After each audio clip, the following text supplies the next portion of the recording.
Today, Arlington County is known as a model for transit-oriented development, or smart growth. Our vibrant, modern urban villages represent the best of cutting-edge urban planning. But can we also take pride in Arlington's history? I'm meeting today with Michael Leventhal, the county's Historic Preservation Program Coordinator, who agreed to visit a few pieces of our heritage with me. Over the last several years, at the direction of the County Board, Michael and his staff have engaged in an ambitious effort to identify and classify historic resources across Arlington, a historic resources inventory. Some 400 properties were surveyed, analyzed, and ranked in historic importance. Of these, 23 were deemed essential historic properties. So Michael, this is beautiful, but is it truly historic? It is. In the 1930s, when the Roosevelt administration took over in the New Deal, the first thing they needed was people to do all of the work for the bureaucracy that were being created by the Roosevelt administration. And in doing so, he had to develop housing for these people.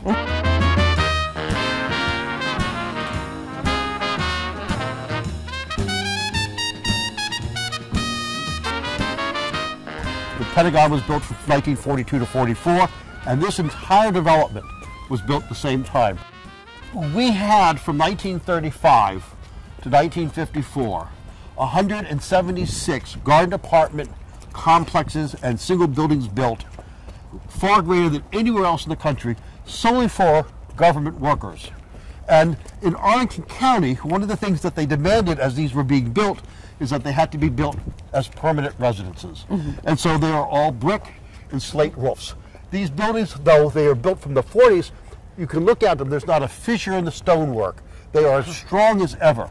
They are just absolutely exquisite. And the interior spaces, while they're somewhat small to people's standards who want to have a 5,000 square foot house, can still be malleable for current and contemporary life. And this is for people who are just worker bees. We're talking about secretaries, bean counters, the guys and the girls who worked in the pools in the government. This is their home. So this was truly affordable housing? Absolutely, and it has been affordable housing, basically, since it was built. These are really the seminal buildings of our county. And to be essential, you needed to not have been substantially changed, right? You needed to be not altered, or if there had been changes, the changes did not change the content and the context of the architecture. Secondly, if it were designed by, let's say, Mirhan Masrobian, one of the great architects of Arlington, that would get you a point. If the complexes were still in whole, that would give you a point. There were a couple of added features. This was the first, the biggest, the largest. Those would give you a point. And of those buildings, we selected 23 as being really the essential buildings that when you drive through the county, if those buildings were not there, this would look like any other place.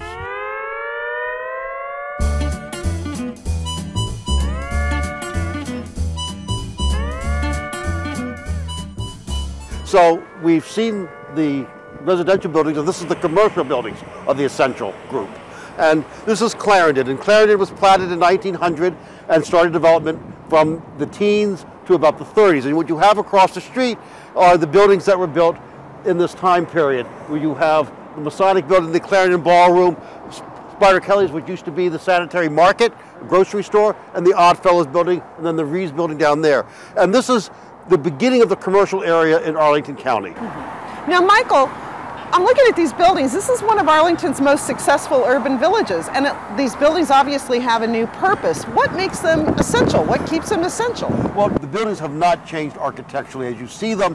While they have new uses, they have been very careful, very sensitive to the architecture, so they still read the way they've always read. With very minor changes, these buildings still represent the heart of Arlington's architectural history and heritage. So we're not saying that the buildings have to maintain their original function? Not at all, not at all. This is not to try to create an historic village where we wear costumes. This is a vibrant, ongoing community. The thing about preservation in Arlington is very pragmatically based. We try to save buildings, try to preserve buildings, try to encourage stewardship so that there's a passage through time in our community where you see buildings at different times, different periods, different ages. So this isn't just a preservation tool, it's also a planning tool. That is correct. The whole idea of the HRI is so that developers people who own the property know from the get-go, if it's an essential building, it's a building that we would like to see incorporated into a plan rather than raised and something new built on the site. We want to deal with these people and let them know up front, these buildings are important. We don't want developers to spend money on plans and attorney fees, only to find out at the very end that these buildings are valuable. They should know from the beginning, and we should work as a team to how to develop them properly. So one of the advantages here from a developer's point of view is clarity. That is correct. Transparency and clarity. So everyone knows up front what we think is valuable, what we think is secondary. These are our buildings. This represents our history, Arlington's history, and that's why they're essential to us.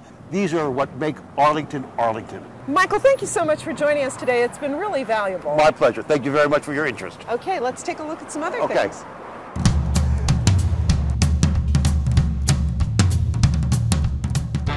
The urgency behind this project is clear.